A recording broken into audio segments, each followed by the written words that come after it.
সুতরাং জুলুম করা যাবে না। আপনি যদি শিরিক করেন এটা আপনার সঙ্গে জুলুম করা, সুতরাং নিজের সঙ্গে জুলুম করা যাবে না। আমার আল্লাহ ইনসাফদার, এই জন্য আল্লাহ বলেছে তুমি তোমার রবের সঙ্গে শিরিক করবা না, মা বাবার সঙ্গেও শিরিক করবা না। বলে হুজুর মা বাবার সঙ্গে শিরিক করা এটা আবার কোনটা? জন্মদাতা মা বাবাকে বাবা বলো না, তুমি গিয়া ওই কোনখানের ফিসাবরে গিয়া বলো বাবা, আব্বা ডাকে বাবা ডাকে, অথচ জন্মদাতা পিতাকেও দিনে একবার আব্বা বলে মিষ্টি মুখে ডাক দেন। ঠিক না বেঠিক? চিল্লায় বলেন। এ নবীর উম্মতের দল, আল্লাহর পয়গম্বর সাল্লাল্লাহু আলাইহি ওয়াসাল্লাম এর সাহাবী হযরতে আলকামা রাদিয়াল্লাহু তাআলা আনহু ইসলাম গ্রহণ করার আগে আলকামা রাদিয়াল্লাহু তাআলা আনহুর আম্মা আয়েশা নবীজির দরবারে বিচার দেয়, ইয়া রাসূলুল্লাহ, ইয়া হাবিবাল্লাহ, আমার সন্তান আমার কথা শুনে না, আমার সঙ্গে বেয়াদবি করে।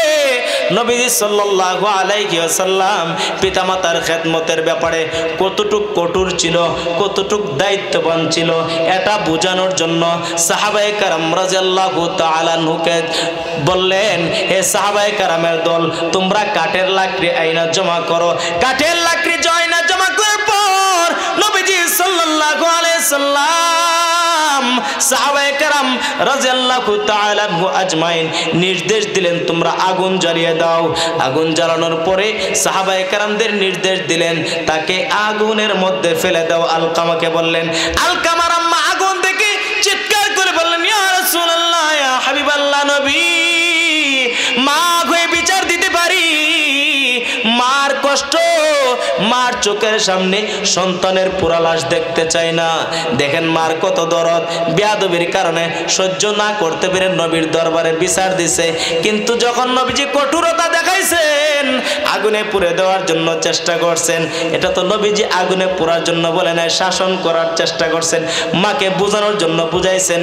কিন্তু মা আগুন যখন দেখলেন চিৎকার করে বলতে লাগলেন, ইয়া রাসূলুল্লাহ, আমার সন্তানকে আমি ক্ষমা করে দিলাম, আর আমি দেখতে চাই না সন্তানের লাশ, আগুনে পোড়া লাশ আমি মা হয়ে দেখতে চাই না। দেখেন মা কেমন, মা কেমন দরদি মা। হে যুবক ভাই, এইটা চা বাগানের মুসলমান মা বোনের গো, মার মনে কষ্ট দেওয়া যাবে না, বাবার মনে কষ্ট দেওয়া যাবে না, শ্বশুর শাশুড়ির মনেও কষ্ট দেওয়া যাবে না। শ্বশুর শাশুড়িও নিজের মার মতো মনে করতে হবে। অনেক বউর আছে শাশুড়ির খেদমত করতে চায় না। যুবক স্বামী পাইয়া, চাকরিজীবী স্বামী পাইয়া বলে তোমার আম্মা আব্বার চাকরের জন্য কি আমি আসছি, এমন কোন আছে না নাই? আছে না নাই? অভাব নাই। ঠিক না বেঠিক? হে মা বোনেরা, আপনার মা যেমন মা, আপনার শাশুড়িও মা মনে করবেন। কারণ আপনার স্বামী যদি আপনার মহব্বতের পাত্র হয়, যেই স্বামী যার কারণে পাইছেন তাকে তো আরো বেশি মহব্বত করা দরকার। ঠিক না বেঠিক? এই জন্য আমার আল্লাহ নির্দেশ দিয়েছেন, ওয়াবিল ওয়ালিদাইনি ইহসানা, তোমার মা বাবার সঙ্গে সৎ ব্যবহার করবা, অসৎ আচরণ করবা না। নতুন বধূরা যদি থাকেন কান পেতে শুনেন, কান পেতে শুনেন, চিরকাল আপনি বধূ থাকবেন না। একটা গাছের আম চিরদিন সবুজ থাকে না, হাইসা রঙের হয়, হলুদ রঙের হয়, লাল বর্ণের হয়। ঠিক না বেঠিক? গাছের সিম উড়ি চিনেননি, এটা কি সবসময় তাজা থাকে না, খোড়া হয়? সুতরাং আপনিও বুড়া হবেন, মুরব্বী হবেন, আপনিও শাশুড়ি হবেন গো মা। আপনার সন্তান হলে আপনিও শাশুড়ি হবেন, আপনার পুতের বউ শাশুড়ি হবেন, আবার মেয়ের জামাইয়ের শাশুড়িও হবেন। সুতরাং ইতিহাস সামনের দিকে, ভবিষ্যতের দিকে চিন্তা ভাবনা করে শ্বশুর শাশুড়ির মনে কষ্ট দিয়েন। এই জন্য আল্লাহ জানিয়ে দেয়, সুন্দর স্ত্রী পাইয়া মাকে কষ্ট দিবা যুবক হতে পারে না। মার তুমি খেদমত করবা, মার সঙ্গে সৎ আচরণের ব্যবস্থা আল্লাহ দেখাই দিয়েছেন। এই শিক্ষা দুনিয়াতে আর কোথাও নাই, একমাত্র কোরআন সুন্নাহ শিক্ষার মধ্যে আছে। ঠিক না বেঠিক? এ নবীর উম্মতের দল, এই জন্য আমার রব সর্বপ্রথম বলেছেন ইকরা, পড়ার কথা আগে বলেছেন। পড়ালেখার ক্ষেত্রে আল্লাহ রব্বুল আলামিন বলেছেন ইকরা, পড়ো তোমার রবের নামে। এই জন্য আমি উদারত আহ্বান জানায়া যাব, দুনিয়ার মধ্যে আমাদের সন্তানদেরকে শিক্ষা দেওয়ার ক্ষেত্রে সর্বপ্রথম কোরআনের শিক্ষা যদি দেন, ওই সন্তানের দ্বারা আপনি কষ্ট পাবেন না, ওই সন্তানের দ্বারা ইসলামের ক্ষতি হবে না, ওই সন্তানের দ্বারা আলেম বিদ্বেষী হবে না, ওই সন্তান ইমামের বিরোধিতা করবে না, ওই সন্তান নবীর বিরোধিতা করবে না, ওই সন্তান মা বাবার কষ্ট দিবে না। এ নবীর উম্মতের দল, আজকে দেখা যায় বিভিন্ন জায়গায় বৃদ্ধাশ্রমের অভাব নাই, কারণ একটার অভাব হলো কোরআন শিক্ষার অভাব। এই জন্য আল্লাহর এক নেক বান্দা বলে, চন্দ্রখানি হিকমতে ইউনানিয়া হিকমতে কুরআনিয়া রহম বখা। এই আল্লাহর ওলি শেরের মধ্যে বলেছেন, দুনিয়ার সব শিক্ষা অর্জন করেছো, কিন্তু কোরআন শিক্ষা তোমার মধ্যে নাই, দ্বীনের শিক্ষা তোমার মধ্যে নাই, তুমি কিছুই অর্জন করো নাই। কারণ দ্বীনের অর্জন যদি তোমার মধ্যে না থাকে, তুমি যদি রব না চিনো, আল্লাহকে না চিনো, নবী রাসূল না চিনো, তুমি কিছুই চিনলা না। ঠিক না বেঠিক? চিল্লায় বলেন। এই জন্য নবীর উম্মতের দল আল্লাহকে চিনার পরিচয় দিয়েছেন বলে আল্লাহর ইবাদত করব, রব তো চিনি না। সূরা নিসার শুরুতে আল্লাহ রাব্বুল আলামিন উদাহরণ দিয়েছেন, বলবো? আল্লাহ রাব্বুল আলামিন বলেন, ইয়া আইয়ুহান নাসু তাকু রাব্বাকুমুল্লাযী খালাকাকুম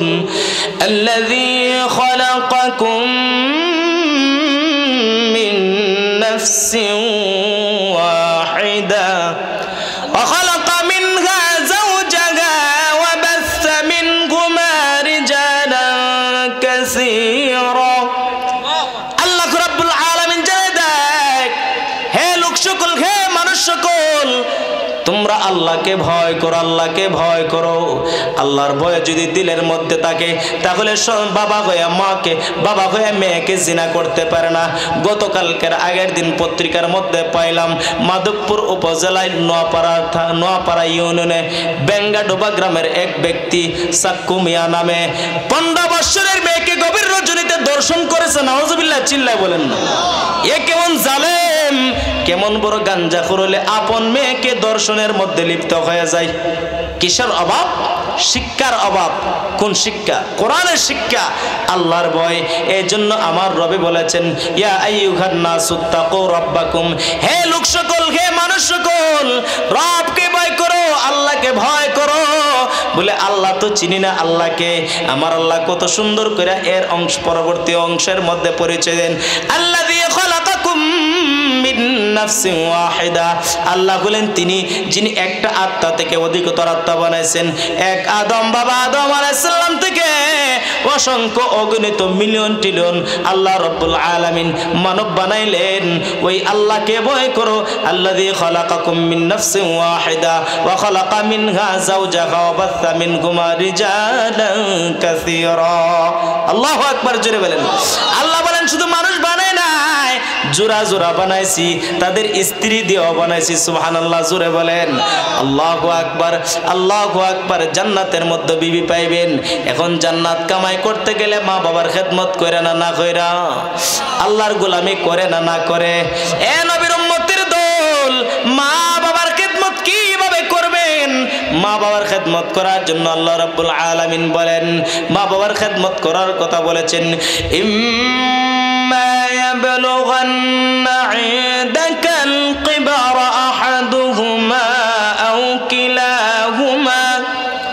তোমার মা বাবা উভয়জন থেকে কোনজন যদি বৃদ্ধ হয়ে যায়, কোনো একজন যদি বৃদ্ধ হয়ে যায়, আও কিলাহুমা ফালা তাকুল লাহুমা উফ। তাদের সঙ্গে যখন কথা বলবা দমকের সুরে কথা বলবা না। তোমার কথা শুনে, তোমার কাজের দ্বারা উফ শব্দটা যেন মা বাবার দিল থেকে না বের হয়।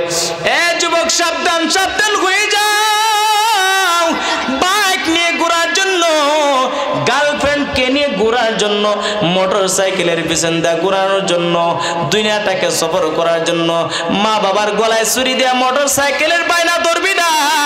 কলেজে যাওয়ার জন্য, স্কুলে যাওয়ার জন্য বায়না ধরবি না।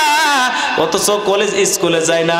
ওই সমস্ত যুবকরা দেখা যায় গার্লফ্রেন্ড নিয়া অবৈধ প্রেম ভালোবাসার মধ্যে লিপ্ত হইয়া তাদের প্রেমিকাকে নিয়ে এমন ভাবে বাইক চালায়, দেখা যায় রাস্তার মধ্যে ওই সমস্ত যুবক পরে পরে মরে। ঠিক না বেঠিক? চিল্লায় বলেন। এ যুবকের দল ভালোভাবে বলে যায় তোমার মতো আমি যুবক রে ভাই। এই জন্য যৌবনকালের রক্তটা গরম, এই গরম রক্তটাকে ঠান্ডা করিয়া মসজিদে যাওয়ার ব্যবস্থা করে নাও। আমার আল্লাহ বলে হে যুবক, যেমন যুবক সাহাবায়ে কেরাম ইসলামের জন্য জীবন দিয়েছে, এখনো যদি গাজওয়াতুল হিন্দের ডাক আসে, কে কে তৈরি আছেন একটু হাত উত্তোলন করে দেখান। লিল্লাহি তাকবীর, লিল্লাহি তাকবীর। আল্লাহ সকলকে কবুল করুন। এ নবীর উম্মতের দল, আল্লাহ রাব্বুল আলামিন বলেন যৌবনকালের একটা সিজদা, বৃদ্ধকালে আমি আল্লাহর কাছে তোমার জন্য 80টা সিজদার সমতুল্য। আল্লাহ রাব্বুল আলামিন এই জন্য বলেছেন রবের গোলামির পরে তুমি তোমার মা বাবার খেদমত করবা, মা বাবার খেদমত করবা। সাহাবায়ে কেরাম রাদিয়াল্লাহু তাআলা আনহু আজমাইনের এক মজমার মধ্যে দ্বীনি তালিম চলতেছে।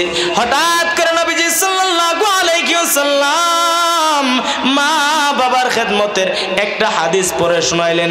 শোনানোর পর সাহাবায়ে কেরাম রাদিয়াল্লাহু তাআলা আনহুর মধ্য থেকে একজন সাহাবী বলেন, ইয়া রাসূলুল্লাহ, আমার পক্ষ থেকে আমার মা উভয়জন থেকে কে বেশি হকদার, কে বেশি পাওনা, খেদমত পাওনা? আমার নবী জবাব দিয়ে বলেন সুম্মা উম্মুকা, তোমার মা। আবার বলেন কে? আবার বললেন সুম্মা উম্মুক। আবার বললেন কে? আবার বললেন সুম্মা উম্মুক। 3 বার বলেন তোমার মা, তোমার মা। চতুর্থবারের মাথায় যখন সাহাবী জিজ্ঞেস করলেন ইয়া রাসূলুল্লাহ, 3 বার বললাম, 3 বার বললেন আমার মায়ের কথা, এখন কে গো নবীজি? আবার নবীজি বললেন তোমার আব্বা। চতুর্থবারের মাথায় বললেন তোমার আব্বা। এ যুবক ভাই, বৃদ্ধ বাবারা, পর্দার মা বোনেরা গো, কান পেতে শুনুন, মা বাবার দিলে কষ্ট দেবেন না, মা বাবার দিলে কষ্ট দেবেন না। এর অর্থ এটা নয় মাকে সম্মান করব, বাবাকে অসম্মান করব, তাই নয়। পিতা মাতাকে সমান ভাগ শ্রদ্ধার সাথে দেখতে হবে। তেমনি ভাবে আল্লাহ নবী সাল্লাল্লাহু আলাইহি ওয়াসাল্লাম মা বাবাকে যেমন শ্রদ্ধা করতে হবে, মেশকাত শরীফের এক হাদিসের মধ্যে উল্লেখ করেন পিতা মাতার পরে সম্মানের স্থান হলো বড় ভাই আর বড় বোন। তাদেরকেও সম্মানের সাথে দেখতে হবে, শ্রদ্ধার সাথে দেখতে হবে। এ নবীর উম্মতের দল, আল্লাহর পয়গম্বর সাল্লাল্লাহু আলাইহি ওয়াসাল্লাম মা বাবার খেদমতের তাকিদ কিভাবে দিয়েছেন? আমার রব বলেছেন তুমি মা বাবার খেদমত করবে। তোমার আম্মা আব্বা উভয়জন যদি বৃদ্ধ হয়ে যায়, তাদের সঙ্গে নমনীয়তার সুরে কথা বলবে, গরম ভাষায় নয়। স্কুল থেকে ভার্সিটি থেকে আসি বলবে হে বেটি বাদ দাও, হে আম্মা বাদ দাও, এভাবে ধমক দিবা না। সালামের সাথে বলবা আসসালামু আলাইকুম ওয়া রাহমাতুল্লাহ। জোরে বলেন কিভাবে? আমরা মনে করি ইমাম সাহেবরে বুঝি সালাম দেন, আর আমরা হুজুররা অনেক আছে মনে করে আমরা ওই সালাম দিতে হবে। এ নবীর উম্মতের দল, সালামের সঙ্গে ছোট বড় নাই, মুরব্বীরা মনে করবে জুবানরা আমরা সালাম দিব, বরং আল্লাহর নবী বলেন একজন আরেকজনের সঙ্গে সালাম আদান প্রদান করো। আফসুস সালাম ফাদাখালাল জান্নাহ। মহব্বত হয়, মহব্বত। আমরা এখন মহব্বত লয়ে গেছি পার্কের মধ্যে, মহব্বত লয়ে গেছি 12 রবিউল আউয়ালে, ঠিক না বেঠিক? মহব্বত লয়ে গেলি 10 মুহররমে, আর মহব্বত লয়ে গেছি পীরের দরবারে। মা বাবার সাথে মহব্বত নাই, আল্লাহর সঙ্গে মহব্বত নাই, নবীর সঙ্গে মহব্বত নাই। মহব্বত চলে গেছে দিন আর দিবসের মধ্যে, উল্টা পাল্টা মহব্বত, বুঝছেন না? বলে বিয়াই আসসালামু আলাইকুম, আসসালামু আলাইকুম ওয়া রাহমাতুল্লাহ। বিয়াই কেমন আছেন বলতো, বিয়াই আসসালামু আলাইকুম। নবী বলছেন আসসালামু কাবলাল কালাম, আর আমরা বলি আল কালামু কাবলাস সালাম। বুঝছেন না? আমরা আগে কথা পরে সালাম, অথচ আল্লাহ নবী বলেন আগে সালাম দাও। সালাম এমন একটা ঔষধ, তোমার সঙ্গে পাশের বাড়ির ব্যক্তি ঝগড়া, কিন্তু বেশি বেশি সালাম দাও। সালাম দেওয়ার দ্বারা ওই ব্যক্তি তোমার সঙ্গে মহব্বত হয়ে যাবে, আর ঝগড়া থাকবে না, ঝগড়া বিভেদ থাকবে না। আল্লাহ নবী বলেন ততক্ষণ পর্যন্ত একটা ব্যক্তি জান্নাতে প্রবেশ করতে পারবে না যতক্ষণ পর্যন্ত সে মুমিন না হবে। আবার বলেছেন সাহাবায়ে কেরাম মুমিন কিভাবে হবে? নবী বলেন যতক্ষণ পর্যন্ত মহব্বত তৈরি না হবে ততক্ষণ পর্যন্ত মুমিন হবে না। এখন মুমিন হওয়ার রাস্তা কি সাহাবী তোমাকে বলবো।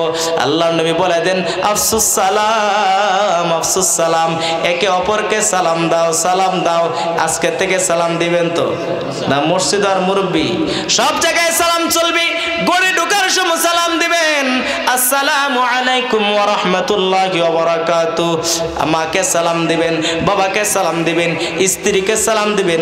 স্বামী স্ত্রীর মধ্যে ঝগড়া হবে না।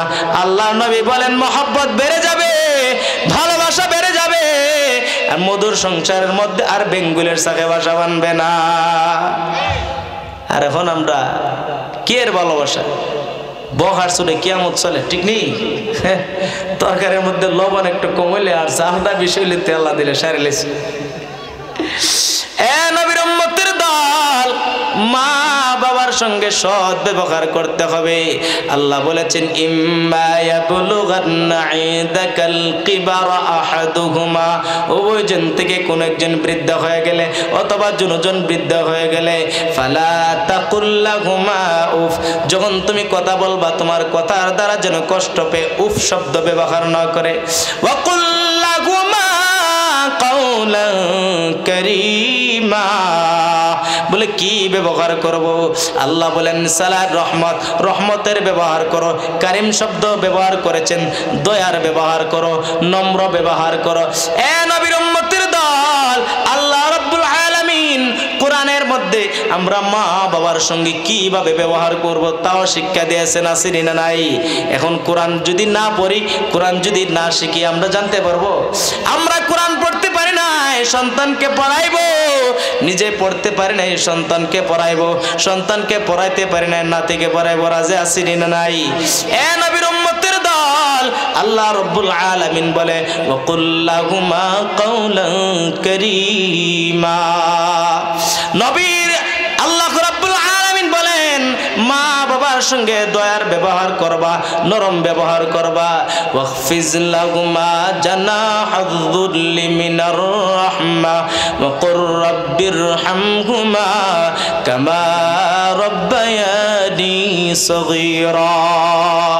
হুজুর এসে গেছেন, আমি শেষ করে দিচ্ছি। আল্লাহ রাব্বুল আলামিন বলেন ওয়া কুর রাব্বিরহামহুমা কামা রাব্বায়ানি সগীরা। বান্দা তোমার মার জন্য তুমি দোয়া করো। আল্লাহ রাব্বুল আলামিন মার জন্য দোয়াও শিখিয়ে দিয়ে গেছেন, রব্বিরহামহুমা কামা রাব্বায়ানি সগীরা। হে আল্লাহ, আমার রব, আমার আল্লাহ, আমার মা আমাকে যেভাবে ছোটভাবে লালন পালন করেছে, আমার মাকেও আপনারা, আমার মাকেও আপনি ওইভাবে আমার মাকেও রহমতের নজরে দেখবেন, আমার মা সমস্ত গুনাহ ক্ষমা করে দিবেন। এইভাবে দোয়া চাওয়ার জন্য আল্লাহ রাব্বুল আলামিন নিজে কোরআনে কারিমের মধ্যে দোয়া শিখাই দিয়ে গেছেন। দোয়াটা কি? রব্বিরহামহুমা কামা রাব্বায়ানি সগীরা। যেখানে যাইবেন মার জন্য দোয়া করবেন, যেখানে যাবেন মার জন্য দোয়া করবেন। মায়ের দোয়া লও গে মুমিন, মায়ের দোয়া লও। বিপদে পড়বে না তুমি যখন যেতাই যাও, বিপদে পড়বে না তুমি যখন যেতাই যাও। মায়ের দোয়া লও গে মুমিন, মায়ের দোয়া লও। একটি গ্লাস পানির বিনিময়ে বাইজিদকে মা কুলে তুলে, হাত তুলে মা দোয়া করলেন বাইজিদকে ওলি বানাও। মায়ের দোয়া লও গে মুমিন, মায়ের দোয়া লও, মায়ের দোয়া লও গে মুমিন, মায়ের দোয়া লও। বিপদে পড়বে না তুমি যখন যেতাই যাও, বিপদে পড়বে না তুমি যখন যেতাই যাও। মায়ের দোয়া লও গে মুমিন, মায়ের দোয়া লও। আল্লাহ রাব্বুল আলামিন আমাদেরকে পিতা মাতার খেদমত করে, রবের গোলামি করে